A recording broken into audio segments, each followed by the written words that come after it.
Well, day after Christmas, 2007, I'm standing in my driveway and I'm watching the repo man tow our Land Rover away.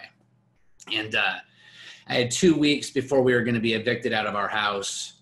And within 2 weeks, my family, my wife, my 4 young kids, and I were homeless. And I had just 18 months earlier, I'd been a lieutenant in the fire department, successful career, successful small business owner, leader in my local church. And for many, in many ways, just kind of had the perfect life. But I set out to do something a little bit different. I went on a pursuit to start a different company.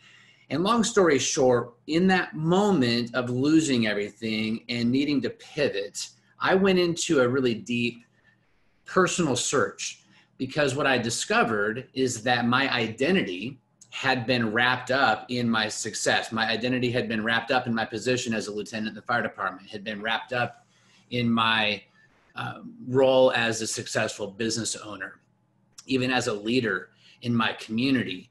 And for the next 12 years, I spent not only just rebuilding my life financially, learning how to pivot, learning how to become more resourceful, but I went deep into the exploration of why does my identity look the way that it looks, and why am I losing hope and losing confidence when I had so much hope and I had so much confidence in other seasons and other times of my life. And over the course of that 12 years, I've developed a framework that I now use to coach and mentor people, and I call it the Outliers Way. And it really is just setting ourselves apart from the mainstream to pursue a life of purpose, power, and provision. And the mainstream has a certain way of operating, whether it's in religion or business or arts and entertainment. Every area of culture, there's a mainstream status quo that people drive down. But I found freedom in choosing a little bit different path. And so over the course of the next 10, 15 minutes, I just want to take you through my journey and what I've learned to help you right now in this season gain more hope and confidence by understanding your identity. Now, purpose is a really interesting conversation. It's a big word that a lot of people get overwhelmed with, but who we are as humans, what our purpose is on earth, and then what we're supposed to do with that is a big conversation that most people have unless they're numbed by alcohol, drugs, sex, social media, business success. Most people, when they slow down or they reach different levels of success, they start asking deeper questions about their existence. Well, we live in a culture where most people, if not all, have an identity crisis at some point in their life because our identity is actually tied in to external factors in our life. In fact, we live in a culture where we lie to our kids at an early age. As soon as they're born, we actually create entertainment around lying to our kids about the Easter Bunny, Santa Claus, all different sorts of fairy tales. And what it does is it causes us to become emotionally attached to these lies. And the lies we love end up becoming the lies that we live. And so we get emotionally attached and we put hope and confidence into these unseen areas that the people that we love and trust the most are telling us. And then somewhere around 7, 8, 9, 10 years old, the rug gets pulled out and we realize that the people that we were supposed to trust had actually been deceiving us. And if not consciously, subconsciously, we begin to lose hope. We lose trust. We lose confidence in people, and we become skeptics about everything. We become skeptics about everything that's unseen. And what I realize is there's a process of healing to go back. And my personal journey led me to the place to believe that there is a creator of the universe, that there is a God, but religion was never a part of God's plan. And so there are a number of different religions around the world that people attach themselves to, but that religion is more about oftentimes production or personalities or programs or certain doctrine. And what I began to uncover that there was a kingdom of God, an unseen realm, a kingdom, and that as a person who was created in the image and likeness of God, that's really the only place that I could find my identity. And when I began to unpack that and find healing and identify the lies that I was telling myself, the stories that I was making up, the things that I was living into, it took me through a journey of finding more confidence and hope, which allowed me to move more into a place of power. Now, there's two key words, they're Greek words that I think are very significant in the time that we're living in today. One of those words is called dunamis. And dunamis is a Greek word that means strength, power, ability. And it's actually a supernatural power, but it's the power it's an inherent power, which means that as a human, this dunamis power is given to you as a son or daughter of God. You have been given as a gift this dunamis power, and it affects your body, mind, spirit, and your relationships. And then relationships, the second word that's important is koinonia. Well, koinonia is a Greek word for fellowship, but it's not just any sort of fellowship. It's an intimate fellowship. In fact, one of the descriptions of koinonia is actually intercourse. And so it's a fellowship that has a deep level of relationship, of contribution, of giving and serving. And so this power that we are given as humans, and then this power of fellowship, when we begin to retrain the way that we think and we begin to take care of our body and embrace proper posture and breathing techniques, and then we affect our mind and we get mental toughness, grit, confidence, resourcefulness, we begin to shift ourselves into a place that we can start looking at the provision factor. And so provision, we have access as humans to every resource in the seen realm and in the unseen realm, but we can't access those resources unless we go back to the place of understanding our purpose, our identity, and expose the lies that we've been loving and the lies that we've been living into. And then we move into a place of power and we embrace the power that's given to us as humans. Now, I personally believe that the number one gift and skill set in life is the ability to pray and have a connection with God. And that ability to pray with and have a connection with God comes through relationship, and our ability to connect with humans comes through relationships. So there's this connectivity piece that has to do with really learning how to listen and how to go into a place of reflection and self-awareness.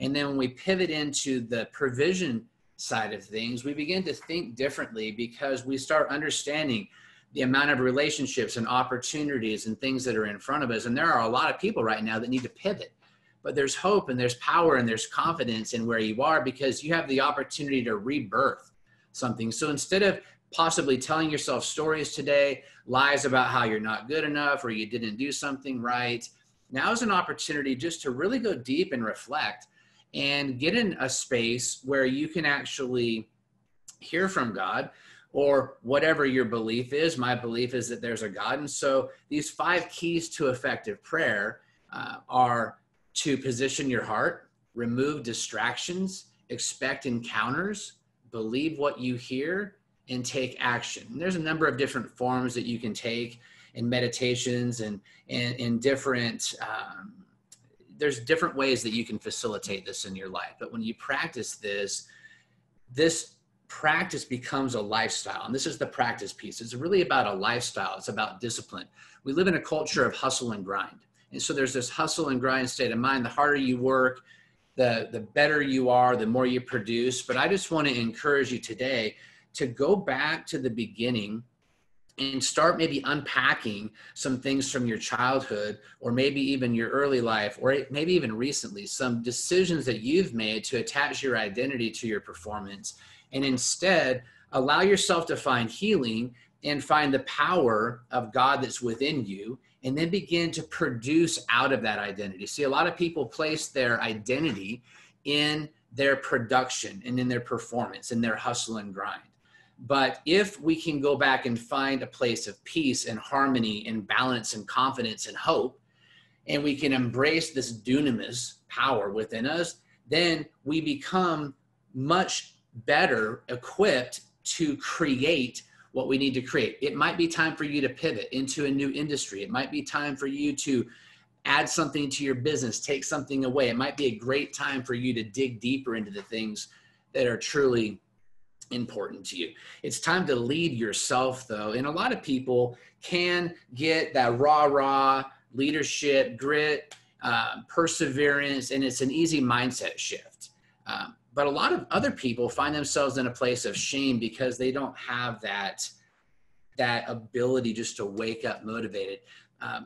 Motivational speeches don't get us anywhere. We have to implement what we're learning. So my encouragement to you today is lean into prayer, lean into finding a way to rediscover yourself and even have a rebirthing. Just as every sphere of influence, I believe, is rebirthing on the earth, you have the opportunity to rebirth.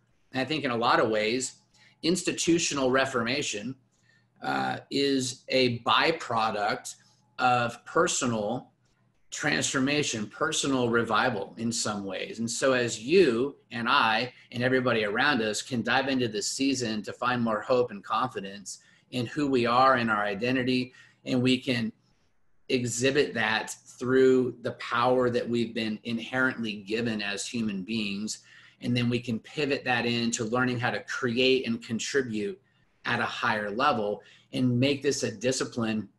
Surround yourself with the right people.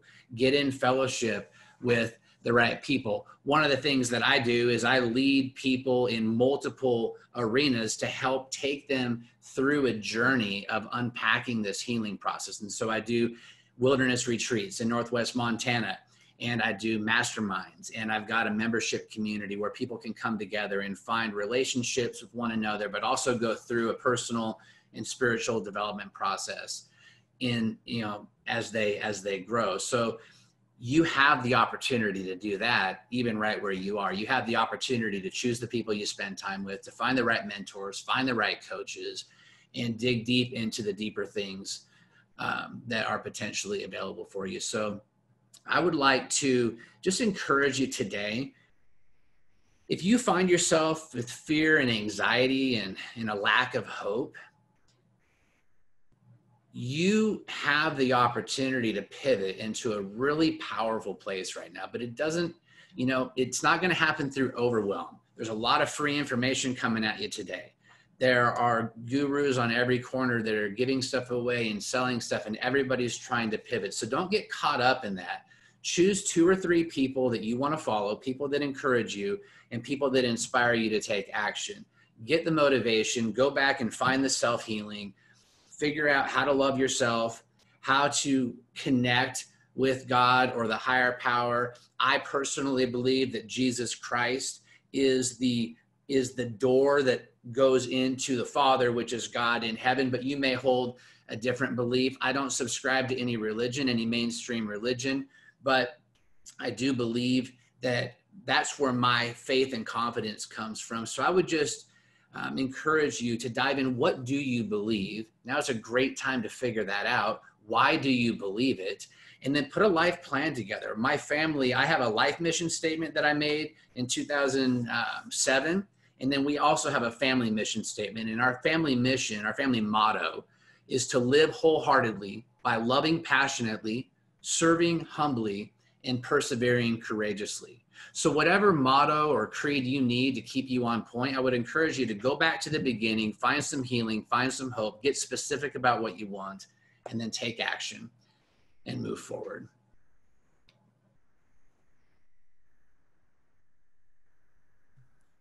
I really enjoyed your message there. It really resonated with me. And the fact of it is that all of us are searching for love. Everybody, I've got a saying that I do in my presentation about LLAR. Everybody wants to be loved. Everybody wants to be liked. Everybody wants to be appreciated. And everybody wants to be respected. And Aretha Franklin made sure a country boy like me could understand how to spell respect, but she says R-E-S-P-E-C-T in her song. But you're exactly right, because love comes from a great source, one source, and that's what everyone craves. And so many times we get caught up in the physical. if we get out of the physical and we focus on the love of life, the true energy of life, and we share that with others, that's what we're called to do. We're not here to, have a lot of stocks and a lot of fancy houses and boats and cars and all that. I mean, sure, those things are nice and they're very attractive to us, but that's not really our calling. Our calling is how can we be a blessing to others? Yeah, they're all secondary for sure. And I think that we have a culture that has placed the importance of prosperity financially above prosperity spiritually and emotionally. And even as men who are oftentimes, not always, there are plenty of women producers as well, but a lot of men have really taken this mantle of being a provider, and their identity has been stripped away because their identity isn't wrapped up in what they've produced. Their identity is wrapped up in who they were created to be. And then they get to produce out of that. And so, And I love your information that you shared, your encouragement about finding someone that you can resonate with, because there's a lot of people out there, they're more focused on profit than they are people. Yeah. And beware of those people. And, you need them like a dog needs a case of the fleas. They're just going to aggravate you and everything else. But Trevor, excuse me. Thank you so much for being with us today. Before we go, I want you to share your email address, your website, and anything you'd like to share with us, please do, sir. Yeah, for sure. Well, you can reach me at my personal website, trevordunbar.com. And that's got all kinds of information about membership, coaching, mastermind, retreats, that sort of thing. My best email is probably just trevordunbar@gmail.com. Easiest way to get me. And I got a free gift for you as well. I've got just a mini course that I've created, digital course called 5 Keys to Effective Prayer. It's very short, but it's very actionable. And you can reach that at outliersway.com/wake up. And on my main website, you can also find the Outliers Way podcast. And so I have a podcast that I just share encouraging messages for spiritual and personal growth to help people pivot through these times and really get connected in fellowship and community.